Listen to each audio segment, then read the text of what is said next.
Hi, good evening and happy New Year's, although happy may be stretching the limits of what we can expect from 2021. So let's just say entirely adequate New Year's to everyone. And maybe not from a Stephen King novel, New Year's, all of those things.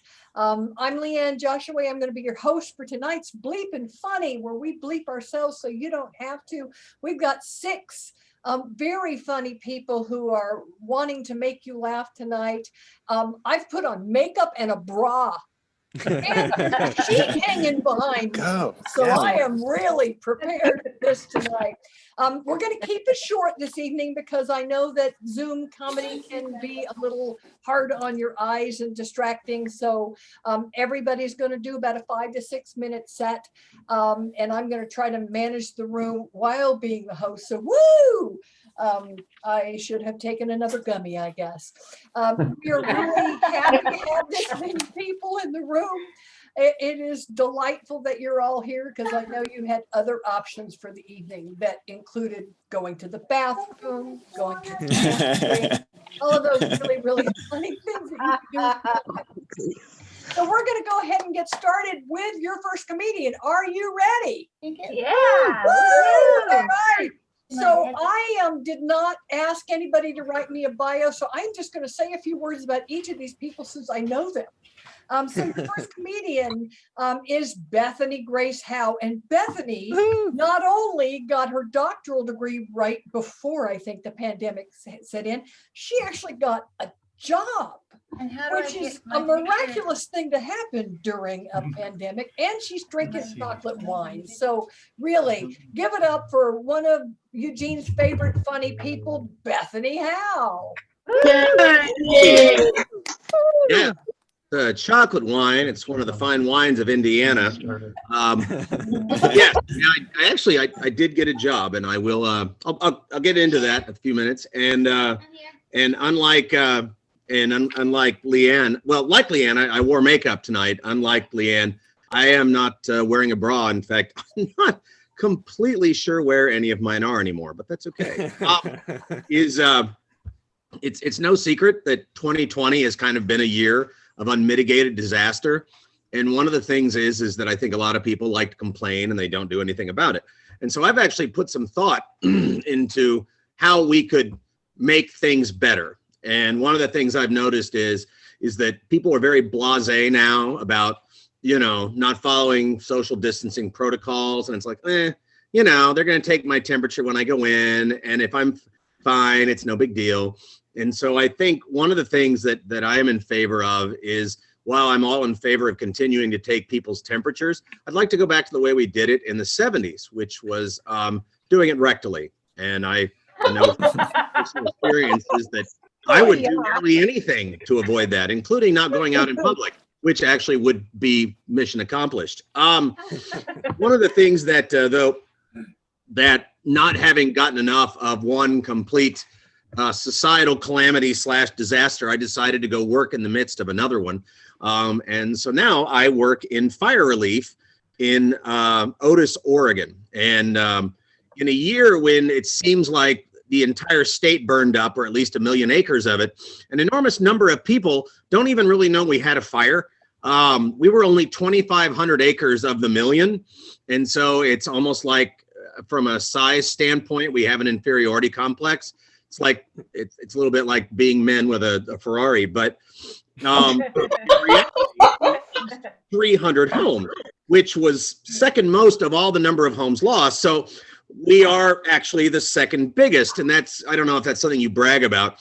Seems a little bit like coming home and saying, hey, I'm the first person to get herpes simplex 14. I don't know that it's worth bragging about, but it's a point of fact. And so one of the things is working in fire relief is you start looking at sort of the insanity of it all. And one of the things that in the aftermath of a disaster, people start donating things. It starts coming in waves and waves. And at first you're like, wow, people are really nice. And then you're like, wow, people are really odd. And like one of the things that we get donations of is toilet paper, which might seem like a strange thing, but it's really not because everybody needs it. But I'm gonna ask anyone, please do not donate cheap toilet paper like that really thin one-ply stuff. It's in the middle of the night when you're trying to use the bathroom. It's a little bit like trying to peel off clear packing tape and finding starting point. It's not where you want to be.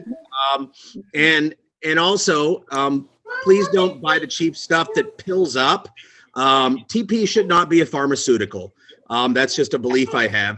And then finally, and again, I'm not trying to belittle people's kindness, but if the toilet paper you're purchasing to give to other people is in the hardware aisle at Ace under sandpaper, that's probably a sign that Great. another thing that we've noticed is the donation of an enormous number of clothes. And I'm not making this up. We've gotten donated used underwear. Thank you, but no. And then my personal favorite, we have gotten, and I'm not making this up either, we've gotten donated used lingerie. And aside from the complete moral and mental horror of that, I do have to ask myself, how does lingerie become used? Do you wear it out from overactivity? Is it friction burns? Are you somehow making out on the cheap toilet paper and causing some type of fire? I don't know. And then the last thing is I deal a lot with the government. You may have heard of FEMA. There are a lot of really good people that work for FEMA, and I mean that honestly, sincerely. But let's put it this way: when we talk about the F word now in the burn zone, we're not talking about the F word. I'm not making this up either.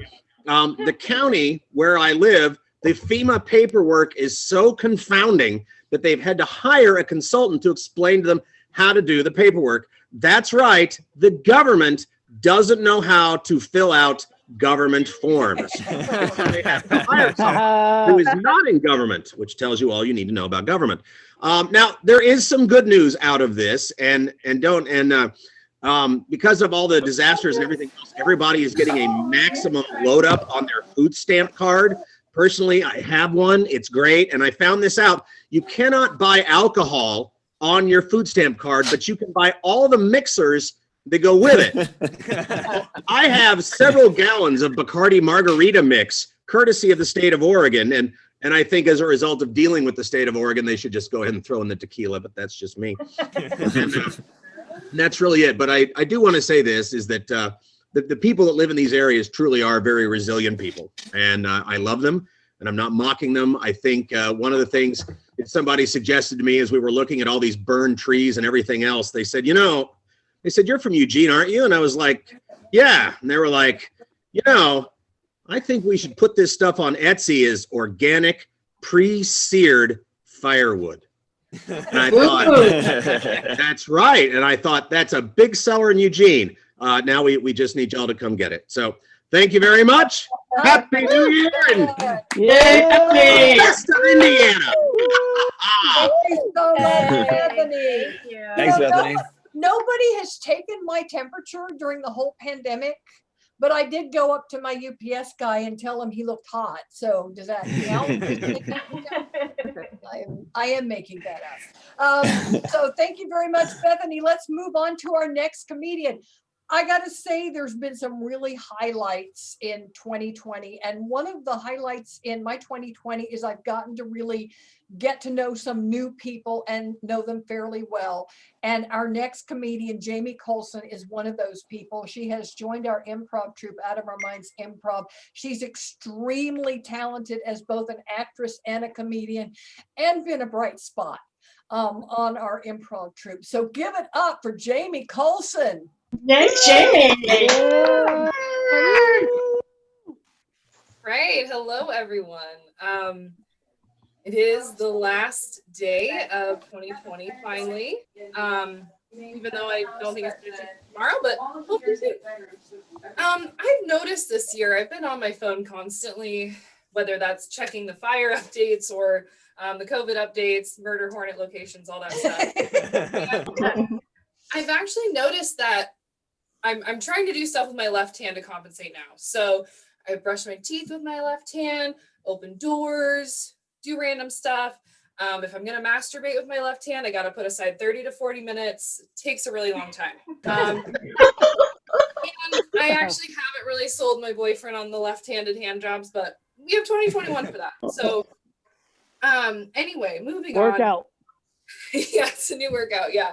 You got to keep them even. But anyway, I miss so many things this year, and I feel bad for all those kids in high school that aren't getting to be at school, because I was a huge nerd in high school. I loved school.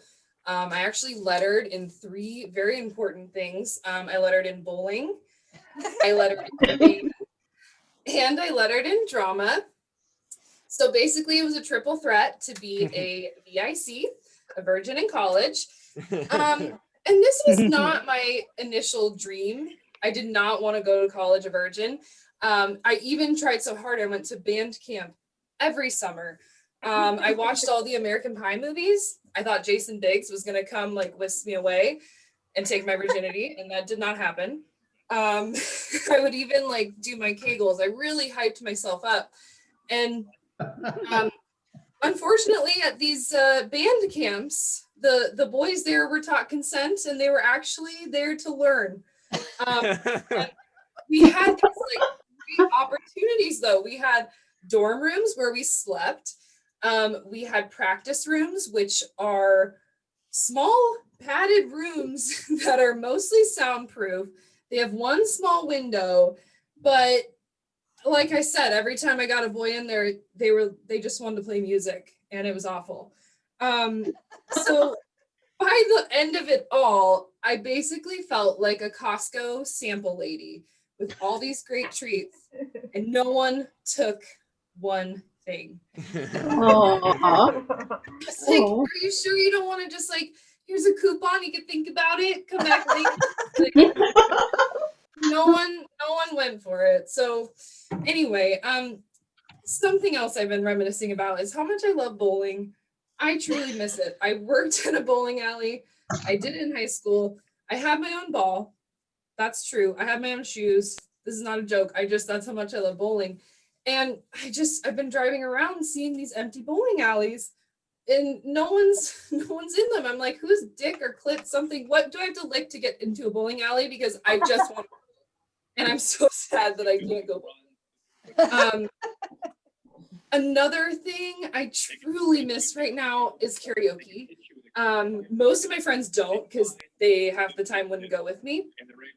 And when I would go alone, I would just like judge people, scan the crowd, see what they were gonna sing. Like, there's always the sad, lonely girls that try to do Nora Jones, like, I waited till I saw the sun.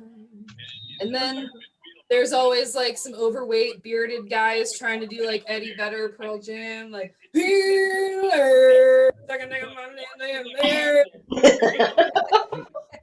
there's like country shit. I won't even waste my breath on that. And then there's like poor sad girls trying to do Whitney. I don't do that. But one night, I was at this really trashy bar by myself waiting for karaoke. It's always a long line. And this one lady's like super rowdy, playing pool, smoking cigarettes. Like I can hear her laughing when she's outside and I'm inside. I'm like, oh my God, is she gonna do like Aretha? Is she gonna do Gwen Stefani? Maybe some Cranberries, like zombie. I'm like, what is this girl gonna bring?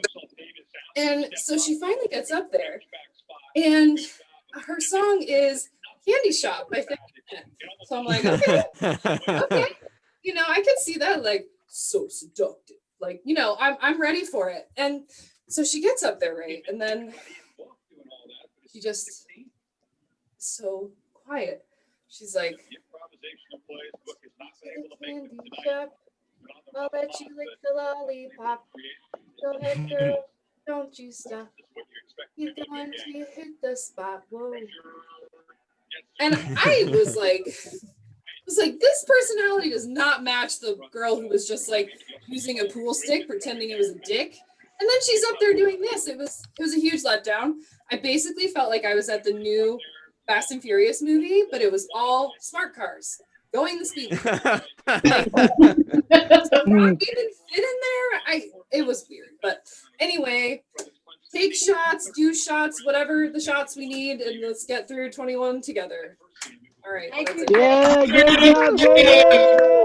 Woohoo, Somebody is listening to TV in the background, and if I can ask you to mute that, it's not showing up on my screen as to where it's coming from, so I can't mute it automatically. So would you appreciate that?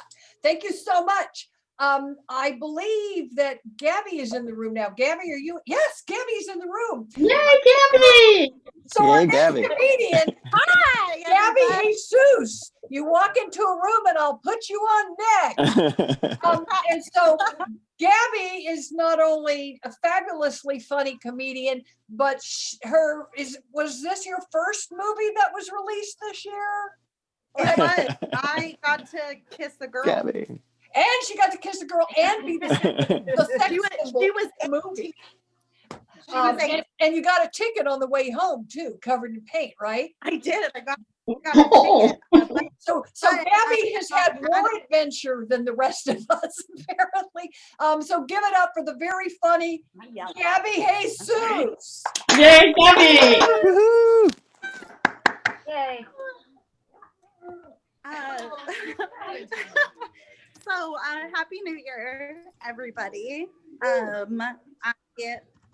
Here, let me just set you down here. I'm drinking lovely mulled wine at the moment. I don't know if you guys have a New Year's resolution, but mine is to get tested for New Year's. And I got tested.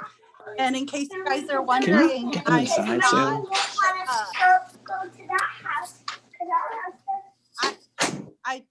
Somebody's child. I got it. I got it. It was Bert's. Oh, Bert! Bert, is your child okay? Do I need to call anybody? Child services, maybe? You should always call. Yes. Okay, just let me know. Send me a text and I'll do it for you. Oh, okay. So anyways, I got tested for New Year's. Just in case you guys are wondering, I did test positive for chlamydia. Oh my goodness. But I think that's like the best thing that you could possibly test positive for during a pandemic. I think it goes chlamydia, pregnancy, herpes, and then COVID. I think that's how the list goes. As you may know, I am Gabby Jesus, Gabby Jesus to people who don't know what Spanish is, I guess. So I think, well, that's the thing though, is that I am a lot like Jesus. I am very Christ-like. Jesus, what did Jesus do? He, died for our sins, and then he rose from the dead. What else rises? Bread. What kind of infection do I have? We're very similar. Jesus. Oh, this is really good wine, by the way. It's really good. I mean, juice. Good juice. For birth kids who are watching, it's really good apple juice. You know what? I got a lot of things taken away from me this year. I used to be a bartender. That almost doesn't exist. I used to be a comedian. That almost doesn't exist. But you know what? When I told them, at the kissing booth, I'm not losing this job, they fired me immediately. And I think losing the kissing booth job was the hardest thing this year. And I told them, I was like, we can do it with masks on, It's like dry humping with your face. It's really good. Apple juice. You know what? Those were literally all of my new jokes. That's literally, if I told any more jokes, you guys would just be like, okay, we heard you say the V word plenty of times. So I'm going to leave you with this V word. This is the only V word you should know. Vaccine. That's it. I'm done. That's it. Yay, Gabby. Thank you. Enjoy your juice as long as it's not from Indiana, because that's where Bethany's wine has come from. I don't know if I could take two people drinking corn-based wine in one show. Are you having a good time? If you notice that I muted you, it's because we're having some feedback and I'm just randomly muting people, hoping to fix it. Hi, Joni. So are you ready for your next comedian? Yeah. Woo! So somebody's Bert's phone is now in the waiting room by itself. Okay. I'm accompanied. Bert's leaving where the kids are. He was tired I of disappeared. muting him. Okay. So our next comedian is one of those people who actually traveled during the pandemic. He was in Boston when he did the last show that I produced online, and now he's living in Portland. That is like 400 times as far as I've gone anywhere this year. I bought a new car in February, and it's been in the garage, and I've been dusting it. But no, Cody Webb actually went somewhere, so give it up for Cody. Yay, Cody. Cody! Yeah, Cody. All right, I'm going to tell you the story of why I want to become famous. Okay? Now, it's think back. It's my sophomore year of high school. I am in a production of Willy Wonka and the Chocolate Factory. I am playing Veruca Salt's dad, and it is the final night before we go and open our performance. So we're taking it super seriously. You know, go out, do the regular song and dance stuff for the rehearsal, get knocked out by a giant walnut while my limp body is dragged off stage by squirrels. Yeah, the play takes more inspiration from the book than the movie. At least I hope that's the reason that happens. Because that's a weird thing to include in something that's been written for you twice. Anyway, none of that is important. Literally, none of that is important to the story. I just like telling the context. What is important is at this point, I am done with the show until the last scene. So I'm hanging out backstage in my teacher's classroom, just doodling stuff on the whiteboard. And eventually somebody comes over and starts writing things on the whiteboard next to me. And they write, "Tengo queso en mis." And I go, "There's cheese in my pants?" And unbeknownst to me, my mic had just turned on. So everybody on stage is expecting Mike TV's big number about television or whatever, and all they hear is me going, "There's cheese in my pants?" And as you can imagine, that is quite disruptive to the show. Everybody on stage is in hysterics. The director is on the floor laughing. I didn't know that you could literally do that. I thought it was just an expression, but that was happening. The only person who was not having a good time was the sound guy trying to figure out how the hell that just happened. Yeah, I'm just saying. Started flipping switches to figure out what happened. So everyone on stage is in complete chaos. Meanwhile, backstage, I am completely oblivious, but somebody who was listening over the loudspeaker heard my voice and goes, "Cody, shut up, stop talking, shut up." Thinking that would convey the message that my mic was on. Gabby, can you mute, please? I'm muting Thank you. her. All right. It'll be a while to find her picture. All right. Anyway, shut up, stop talking. That's not to Gabby. That's what was being yelled at me. Thinking that would convey the message that my mic was on, and not the message that I got, which is, "I am going to mug you." Now, this person was 5'3" and like 120 pounds, so I don't think they were an actual threat. But if you get thrown off, anything can happen. So eventually, they told me what was going on. Things calmed down. We end up finishing the dress rehearsal. But that incident immediately becomes my legacy at that high school. I become the cheese in my pants guy. And I know that's going to be my legacy there forever because before every show, that director tells that story to make sure people pay attention to what mics they have. Now, first of all, I resent that I am the bad guy in that story because that was genuinely not my fault. Somebody gave me the wrong mic because they got it from somebody else that they weren't supposed to. I was just at the end of the supply line of mics. And somehow it's my fault that happened. And secondly, the reason I want to become famous is because it would make that story so much better.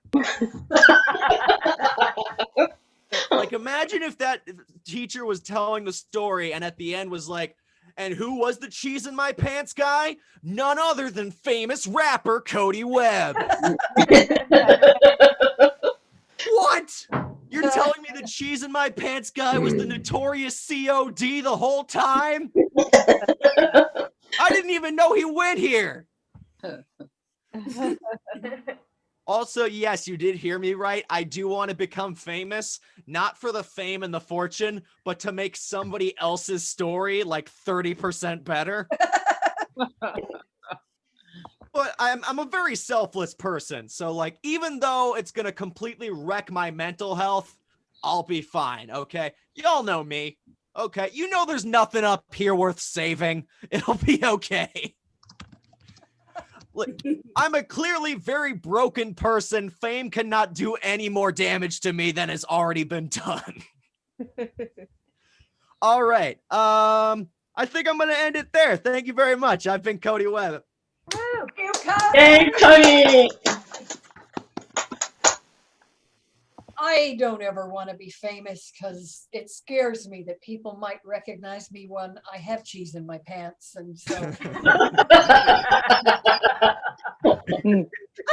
going to get that story out of my head. All right, are you ready for the next comedian? Yeah.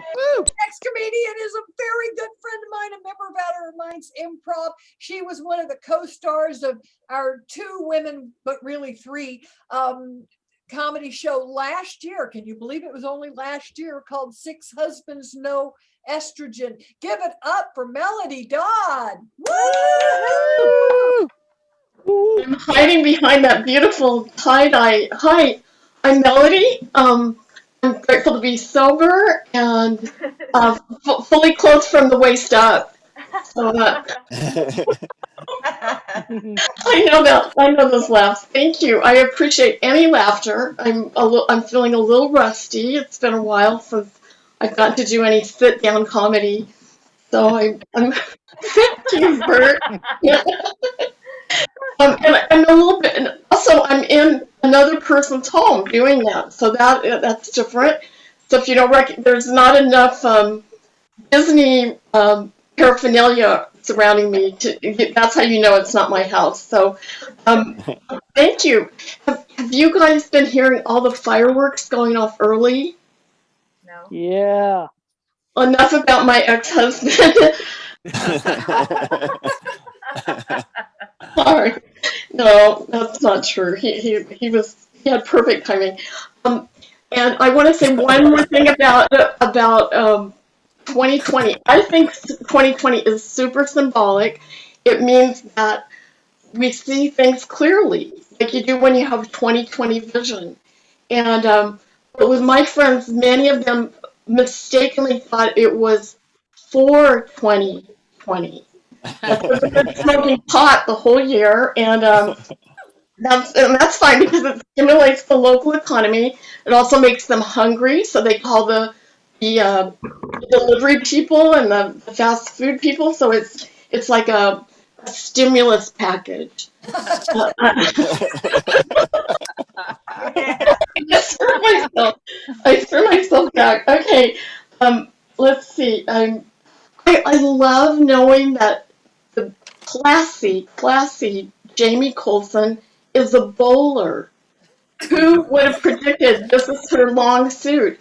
And the thing I love about bowling is I like that you can see the size of the men's feet from their shoes.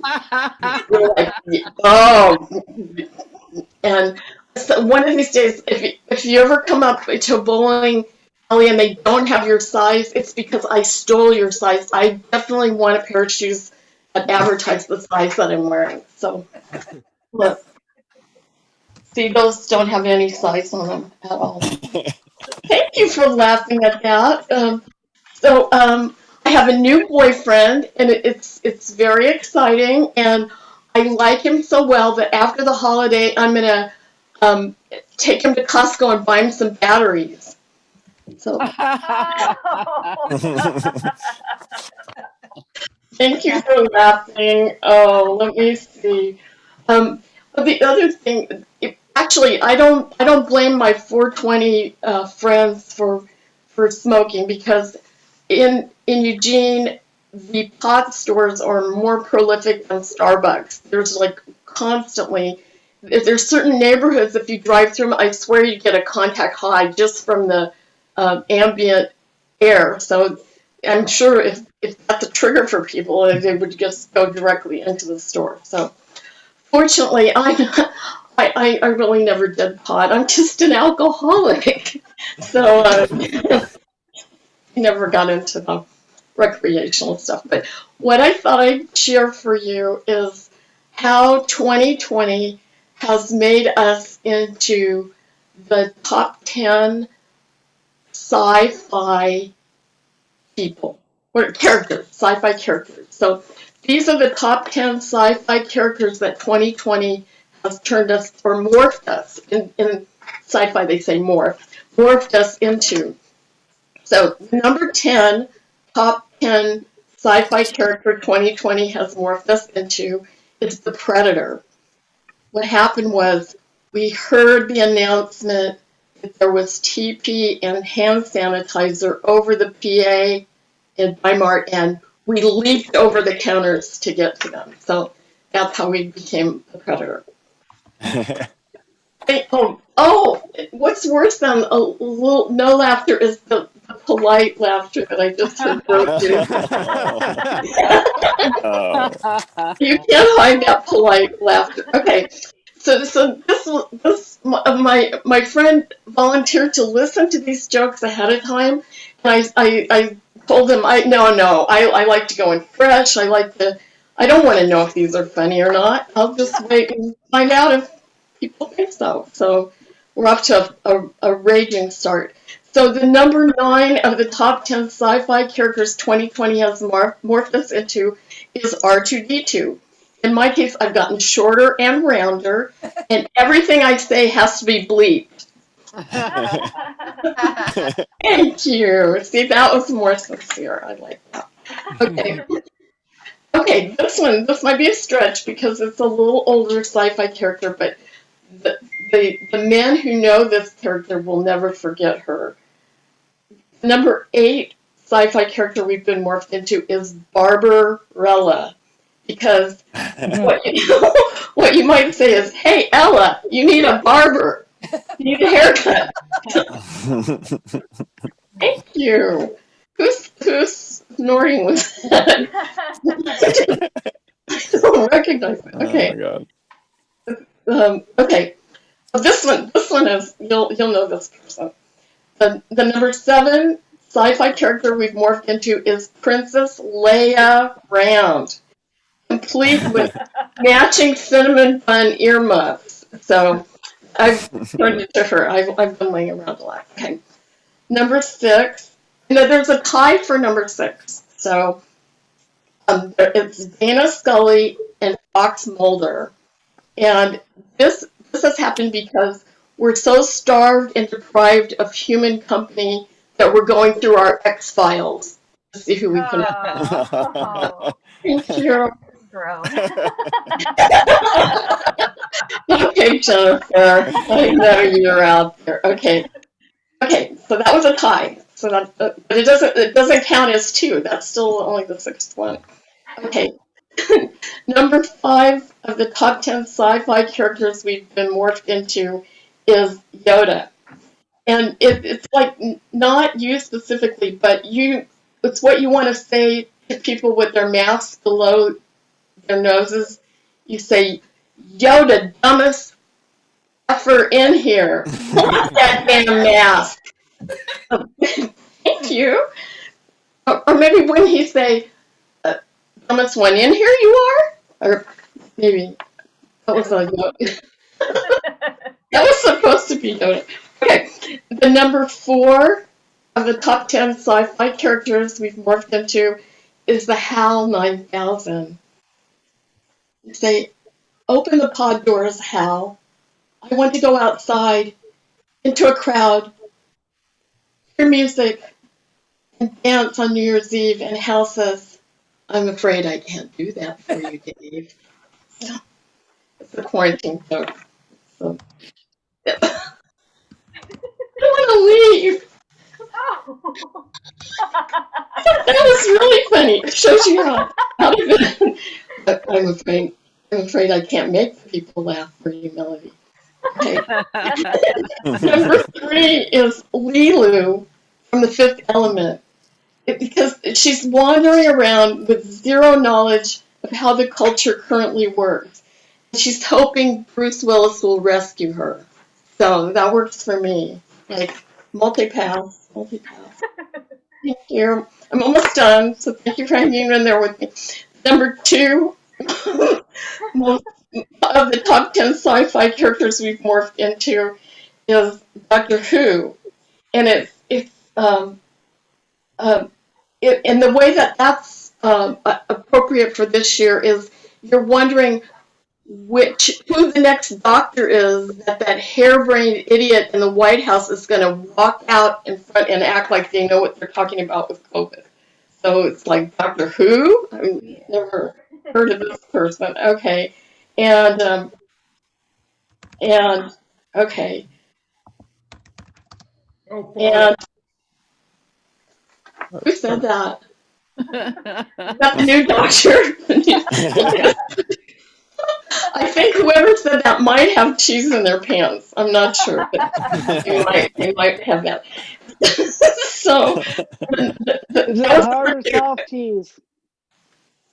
I'm not sure, but I'll get the grater on standby. Okay, the number 1 sci-fi person that we've morphed into for 2020, at least in my case, is Hand Solo. Because I've been doing it with my hand all by myself. Of course, why should 2020 be any different than the previous 11 years? So that's my top 10 of the 2020 sci-fi characters we've morphed into. And I really want to thank you for being so patient with me. And I want to wish you a blessed and healthy and happy 2021. I can't wait for January 20th. Woo! Yeah. Yay! Melody. All right, so the next comedian is me. Woo! Woohoo! Yeah. So Yeah. I wanted to admit right off the bat that, like some of you, I have also put on a little weight during this pandemic. I put on 2 pounds because I count in dog pounds now, because I've been quarantined with canines for so long that I no longer remember how to do anything inhuman. I walk up to strangers in the street behind my mask and go, who wants a belly rub? Are you a good boy?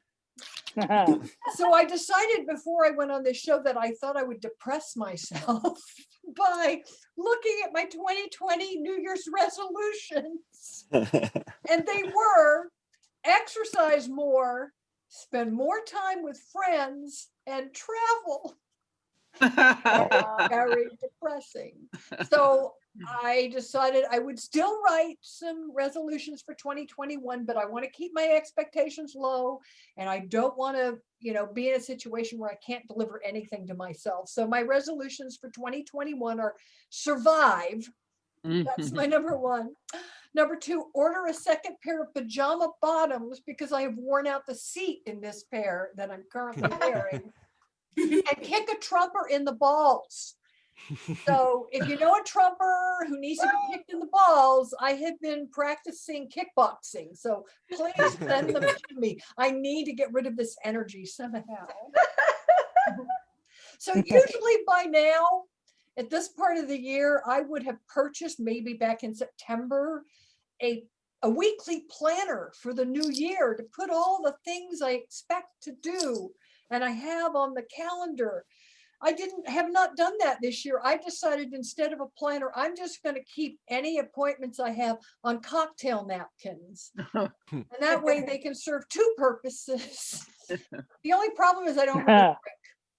I don't really drink, although I have regularly been pouring myself a bowl of cherries and then pouring amaretto on top of it, which is not drinking. That is getting my 5 servings of fruits and vegetables. And I don't know if you know this, amaretto is made out of almonds, and almonds are full of protein. So I'm a vegan getting my protein, because I know some of you are worried about that. It has been a crazy year. We've had fires, the pandemic, murder hornets, soap operas using inflatable dolls in sex scenes. Oh. Stop the madness already. And I know that a lot of you have gone through like the 5 stages of grief.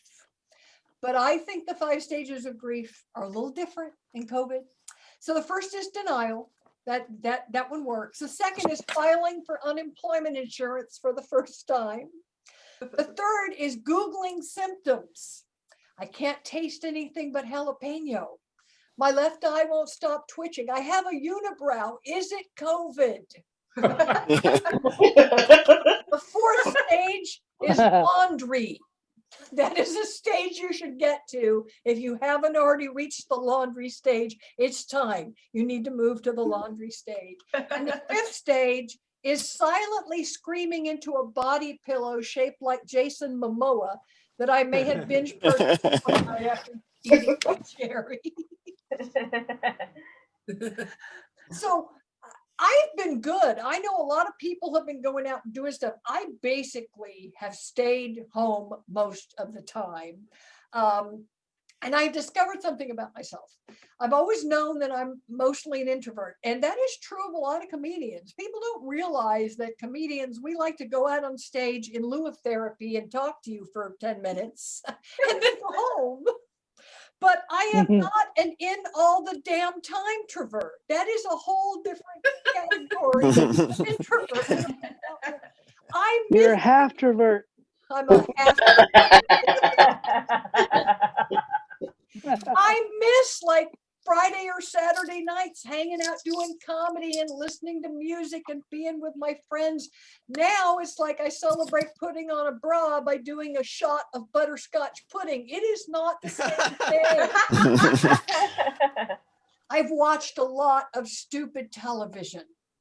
I don't know if any of you've done this, but I have rank ordered the sexual proclivities in my mind of HGTV couples. You know the Property Brothers are furries, right? That's got to be theirs. I've read a lot of books. Okay, not books, but I've read a lot of tweets. I've read enough tweets to make it into a book. I'm thinking that. But the good news is that I have really kind of been ahead of the curve on this whole social distancing thing because I haven't dated for 12 years. So I am so used to the don't touch me. I don't want your germs anywhere near me. These are things that I'm familiar with. I'm afraid though that once this is all over, I'm still going to want to social distance from people. I'm going to be like walking down the street carrying one of those pool noodles that's 6 feet long. Get away. Oh, I will not hug you. I've done all the things we're supposed to have done already. I baked all the breads. Did you bake all the breads? Yeah. Sourdough. And the sourdough and the eat your feelings bread. That was my favorite. Eat your feelings bread. I put raisins in that. It made it taste a little better. I learned a new language. I figured, you might as well learn something new. So Pig Latin. no, I learned ferret. I would translate that for you, but it's a semi-clean show, so I'm going to keep that to myself. I've reconnected with loved ones, primarily my dogs. We're home all the time. We practice obedience a lot. So far, they taught me to sit and stay and roll over and put them in the will. Okay, that's a joke because they were already in the will. I've made and used more than one voodoo doll. I now have arthritis in these two fingers from sticking pins into voodoo dolls. I sent an email to the Words with Friends people complaining that profanity should be considered acceptable words during 2020. Yes. Still nothing. They just, I drew a 2-scale map of all the places in my house that I visited. It's most of them. The bathroom most often. I actually considered ordering a stripper pole for exercising. I remembered that I'm both weak and clumsy, and that I lived with dogs and they would not let me hurt myself. They're more likely to snack on me than rescue me. You may be able to tell I've been cutting my own hair for 9 months, and sure, it's like Zoom business in the front, but it is all deleted scene from Edward Scissorhands in the me. I've been doing everything for myself for so long, many of the things that have already been brought up, but I'm going to do my own mammogram because I'm due in January. I'm going to take 2 cookie sheets and a laser pointer. I'm sure that'll work. So as we say goodbye to this year from hell, I am afraid to get my hopes up too high, but I am an optimistic person. But I have a promise for you. I promise that if by summer 2021, which is like mid-August here in Oregon, if by then COVID is gone, I'm going to take 3 masks and wear them as a bikini. So that we all have something to look forward to. And I'm going to write that down on a cocktail napkin too. Thank you very much. Appreciate all your help. Thanks, Leanne. Yay. I'm going to bring up Happy New Year! It's gone, by the way. I am going to. Yes, Brittany. And just, it's important that people know that Indiana has contributed something to society other than Mike Pence. All right, I'm going to bring up our last comedian of the evening. He's a very funny dentist, which are not words you usually put together, but his patient seems to work. He's hanging out on the coast looking for people to take long walks on the beach with. So That's if true. you're out there and you have a bottle of chocolate wine, you might want to join Bert Walpack. Give it up for Bert. Hey, guys. I got kicked out of the house because I was too loud laughing at you guys. So I'm in the car until the kids go to sleep. Then I can go back up. We'll see how that works.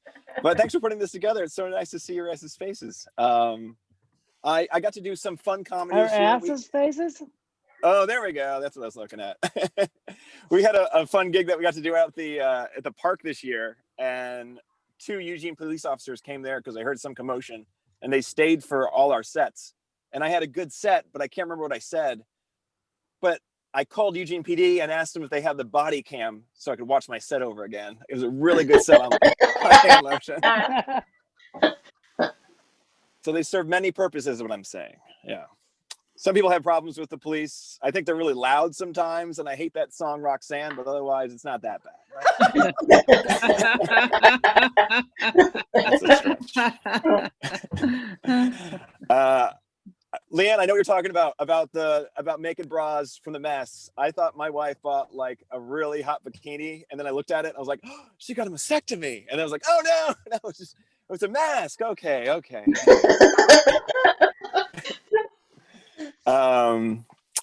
Yeah, I was looking back. I wish we traveled more. Of course, we didn't get to travel at all.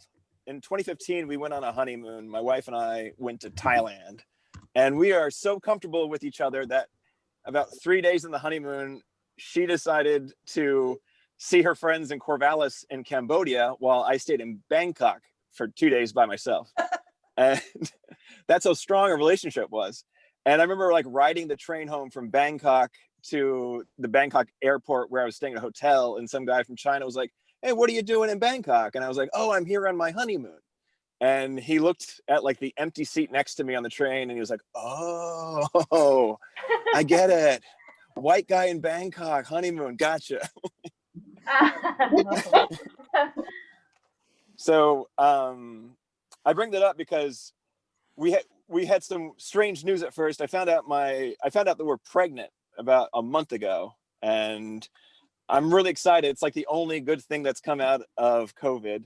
And my wife is 37, so obviously it's referred to as a geriatric pregnancy. Oh. Yeah, I know. If you're over 32, it's considered a geriatric or elder pregnancy, which makes me feel like I had a fun time with Nancy Pelosi. It's just and I feel guilty a little bit because I never wanted to have 3 kids, and I feel like I'm worried about overpopulation and stuff, but and I'm sure all of you guys are too, but I guarantee you I'm having 3 Democrats, okay? And they will be going to college in swing states. We're going to Florida. They're going to go to Ohio. They're going to go to Wisconsin. This is for our country. My first son, my sons all have like the same thing in common. They all had 90. They're the 90th percentile for head size. And my wife and I are like, oh, that's great. Oh my gosh. And then we found out one son was in 48 percentile for weight and 42 percentile for height. And we're like, oh, we asked our pediatrician, like, is there something we can do to like get that higher? So it's like, higher percentile. And she was like, you understand you don't want your kid in the 90th percentile for any kind of dimension, right? And I'm just like so pre-programmed to be like, oh, so-and-so got the 95th percentile on their SAT score. That a high percentile is really good, but I need to get out of that. Otherwise my kid's gonna be really long and really overweight with a huge head. I need to just be careful. We're watching like way too much TV right now to be having children. Like we were watching a lot of, anybody watching BBC The Crown? It's just pretty much about the royal family. And now all the baby names we come up, we're always like, oh, what about Wallace, Duke of Edinburgh Walpack? Does that sound pretty good? That's a good name. I'm actually hoping my wife lets me name the kid after my stage name. That'd be a cool name. Bert Walpack. That's for another time. I watched a lot of Jeopardy. There's, Alex Trebek just passed away, and it kind of piqued my interest. So I went back into Jeopardy. It's on Netflix, like the last couple seasons are, and I'll watch it, and then I'll go to my dental office, and then I'll play it and just blow the patient's brains away when I just get every answer correct. Like an annoying dentist. How does he know so much about Lake Titicaca? This guy's crazy. Good dentist, very good dentist. But it kind of bothers me watching Jeopardy because, like, we talk about minimum wage. Minimum wage has been so low for so long. It needs to be brought up to $15 an hour. Jeopardy hasn't changed their cash prizes since 1984. It's still, who can make a living off of Jeopardy anymore? I mean, there's no inflation rates with Jeopardy apparently. And Ken Jennings won the most amount of money out of any player on Jeopardy. He won $250,000. That's like a lot of money, but that was over 74 shows. So he won on average $33,000 every show. I mean, that sounds like a lot of money, but there's a show called the $64,000 Pyramid that came out 20 years before Jeopardy. Jeopardy, you need to change your actions. People are not surviving on this cash.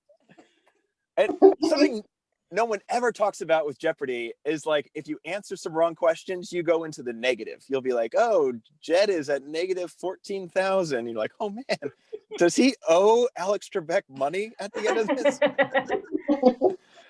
You're like, hey, Jed, what happened to your couch? Oh, I answered Rhapsody in Blue. I said it was actually a Mozart song. I just lost everything. So they're going to take it on Thursday. I'll leave you to this. We're watching a lot of BBC Earth. You ever watch that with David Attenborough? And like, it's pretty good. You fall in love with these animals. You follow like these baby pygmy goats from birth, and you get to see them to start walking. And the thing that's so impressive is that there's people following. There's like a cameraman that's been out in the bush for like 24 months just trying to get the perfect shot on these animals. And you're falling in love with these pygmy goats, so they start nursing and then eating their own food. And then the cameraman like pans to like a snow leopard that's coming like 2 acres away towards your like baby pygmy goats. And you're like, no, they're not going to let this happen. They're not going to kill my pygmy goats, right? And the thing like starts attacking your pygmy goats, and you're like, no, there's a guy there with a boom mic who can do something. Just hit the thing. There's ways to stop this. Guys, I really miss you guys so much. I miss everybody so much. I know we'll get out of this, and hopefully it'll be this year we'll start seeing each other again. And I can't wait to wear a baby born with my new baby and do comedy again at Sam Bonds with you guys. So thanks for coming out. We can't wait either, Bert. Okay, yay, Bert. Thank you so much. You go inside. Yeah, I gotta go back. Well, I'm surprised that you don't already have your 2 kids working in the Georgia senatorial election. What are you waiting for? Are you talking about little Johnny Ossoff? So I want to thank everybody. This is the largest audience that we have had for a comedy or an improv show. And we really appreciate you joining us for some laughs. Go ahead and turn on your video right again if you'd like. I want to wish everybody the happiest of New Year's, and let's all be safe and have fun and try to put as much joy and laughter in your life as humanly possible, because that's the one choice we do have, is to choose to do that. Hang out with your friends in virtual reality or 6 foot in a mask. It's all really important that we stay connected to people. So thank you so much for joining us here at Bleepin' Funny at our New Year's Eve. We've kicked 2020 out the door. Hopefully the door hit it on the backside and it's lying face down in a puddle somewhere, never to get up ever again, because we don't want to see its ugly face. Hi, Helen. Happy New Year.